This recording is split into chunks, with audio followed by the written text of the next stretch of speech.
Do you have items that you have a tough time parting with? There are times when I'm decluttering items and I come across an item that I just can't part with, but I really don't need it anymore, but I struggle about whether to keep it or not. In this video, I will go over 9 categories of items that I have found difficult to declutter and strategies that have helped me. Well, welcome to my channel. I'm Maria, and if you're feeling overwhelmed and tired and would like tips about simple and healthy living, then spend some time with me.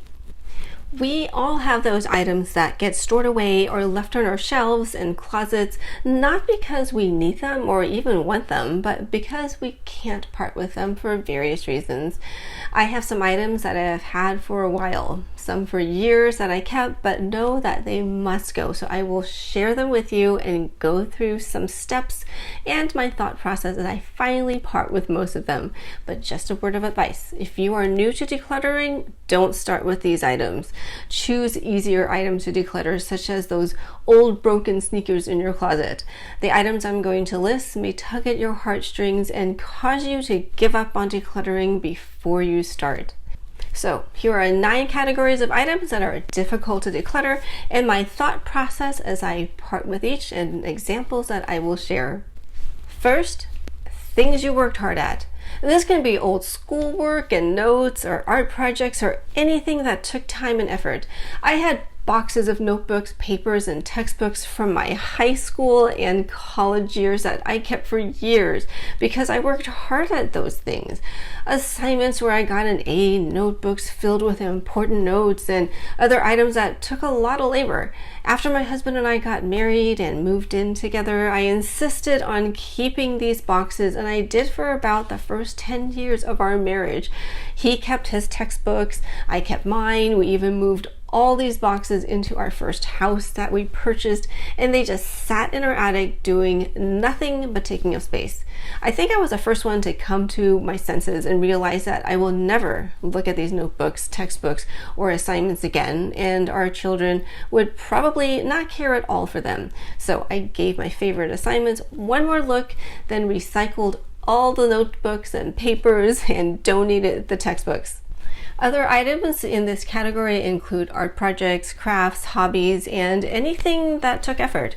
A few of these items I have kept around the house because they now serve as my decor, like these crocheted items.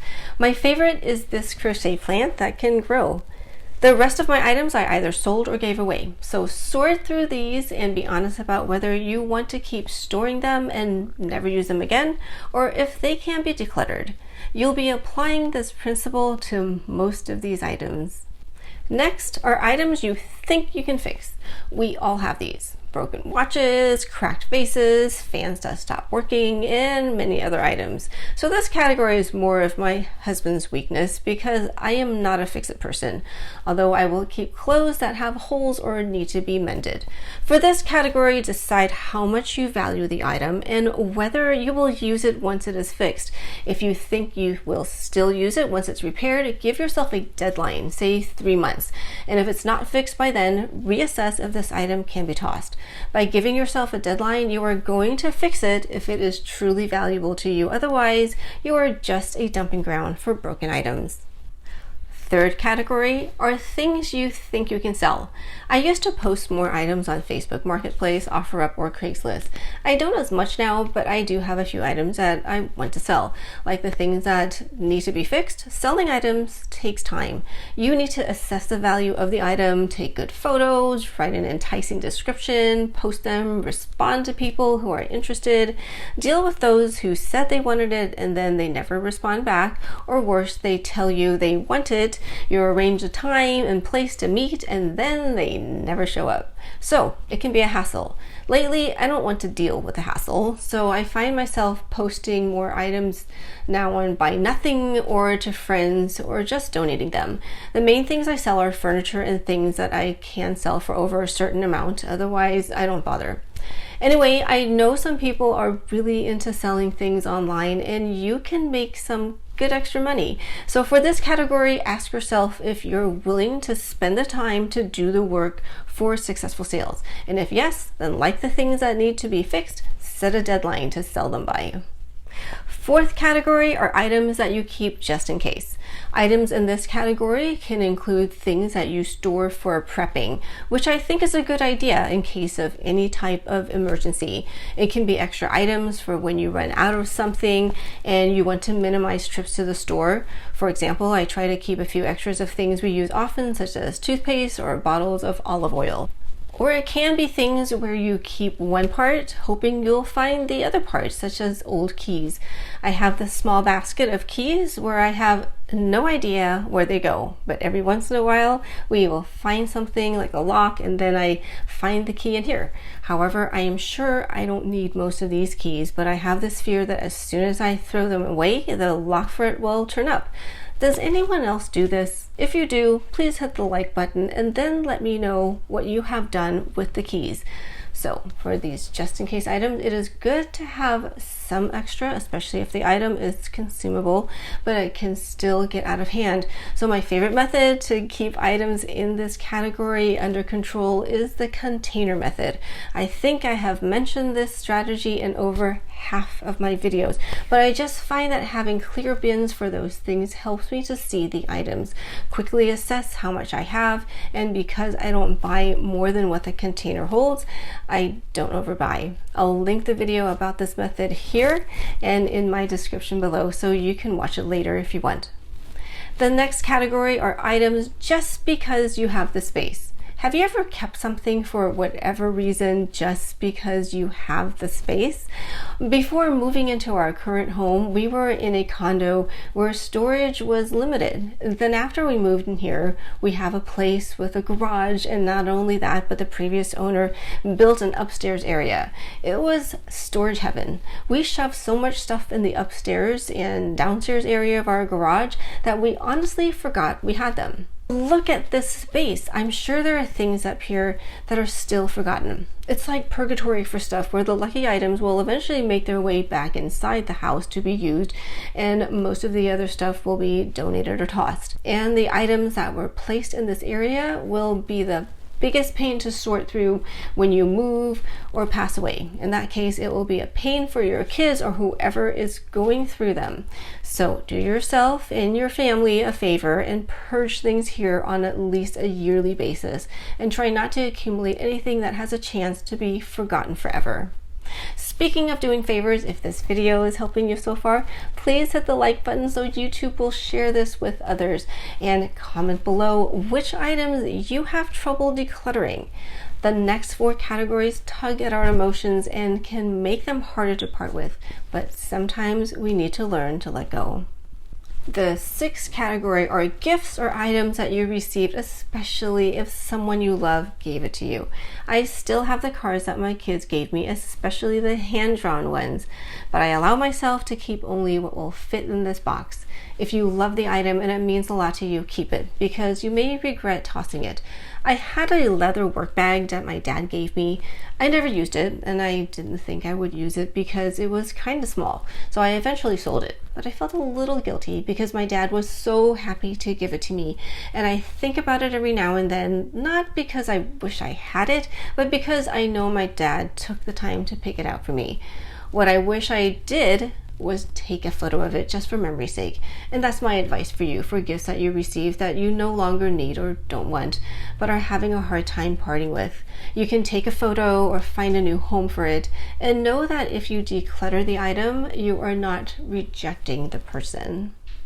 The next category is similar to the last one, but I think more difficult to get rid of, and that is items of sentimental value. With gifts, sometimes these items are just not needed or useful. However, items of sentimental value are things that bring back happy memories or connect you to someone that you love, so they take a bigger space in your heart. One of the items that I have a difficult time parting with is my wedding gown. This dress definitely brings back happy memories. Plus, I wanted to keep this because I thought that maybe I could pass it down to my daughter in case she wanted it, but she already told me that she doesn't, which for a brief moment made me sad. But then, would I have worn my mom's wedding gown? I doubt it. Plus, my daughter is taller than me and the styles have changed. I have no further use for it, plus it is taking a valuable space in my closet. Also, I have plenty of photos of it just in case I want to see it again to remember that wonderful day. Another item in this category that I'm having a hard time parting with is this art piece that was given to my dad when he retired. He treasured this and proudly hung it in a prominent place in his home. But there is no value in the art piece, nor does it mean anything to me. I think when he passed away last year, I just couldn't part with it yet, knowing how much it meant to him. Yet neither my mom or brother want it. And after holding on to it for a year and seeing it just collect dust in the garage, I'm ready to let it go. For those of you who have recently lost a loved one, take time to cherish the items that they had. Don't rush the process, especially when you are grieving. Revisit the items in a few months, or a year, or two. Everyone deals with the items of loved ones differently. One strategy that helps me here, especially if the item is of a loved one who is no longer with us, is to admit that they probably don't want us to keep it if we don't want to. Again, you can take a photo of it before decluttering. The 8th category is heirloom items. These items are passed down through generations and represent family wealth, history, and memories. They're from a time past and connect us to family that has gone before us. But here's the thing. Don't keep things out of guilt, fear, or obligation. In a way, you're keeping other people's stuff. If your mom gives you the tea set from her Aunt Jane and you don't want it, that's okay. When deciding which items to keep, save only the items you truly love, have space for, and can properly maintain. My parents had this beautiful bedroom set, but when they moved from their house to their condo, the entire set didn't fit, so they had to give up some pieces. Now that my mom has moved in with us, we only had space for one of these pieces. With heirloom items, there may or may not be any sentimental value, but if there's a story behind it worth telling, I keep these items so I can pass on the story and the object. I have a box of these objects, and they contain photos, coins, jewelry, and a few clothing pieces, and other objects that my parents and grandparents gave me. I have only one box because when my parents immigrated over, they didn't bring much. The main thing that I treasure from my parents are their photos of their childhood. And the final category are photos. These are so easy to keep because they take up very little space, especially if they're not in an album. I have a lot of photos from my childhood to now. My dad loved taking photos, so we have boxes and boxes of photo albums. I think I need a good chunk of time to sort through my photos, to declutter and organize them.